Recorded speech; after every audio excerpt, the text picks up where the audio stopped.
Alors, oui, Pierre-Henry, tout le monde le connaît, quoique j'ai été surpris parce que quand j'ai préparé ce vœu, mes collaborateurs m'ont dit qu'ils ne connaissaient pas.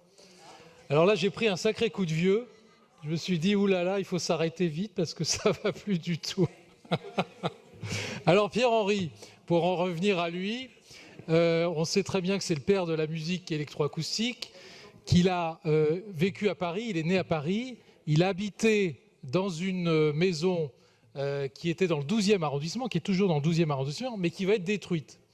Alors, oui, qui va être détruite parce qu'il y a une opération d'aménagement qui ne pourra pas, on ne pourra pas conserver cette maison. Et donc, malheureusement, toutes ces œuvres, parce qu'il y a beaucoup d'œuvres qui devaient être conservées, ne pourront pas être conservées dans ce lieu. Alors, Pierre-Henry, un certain nombre d'entre vous le connaissent, il a été le père de la musique électroacoustique française, il est le père de toute la déclinaison de la musique électronique française, qui a rencontré de nombreux succès ces dernières années. Il est très connu à l'étranger, un peu moins en France. Sa dernière œuvre a été composée pour la Philharmonique. C'est pour ça que tu as dû faire l'erreur, cher Mao. Elle s'appelait « Vision d'un futur » en 2016.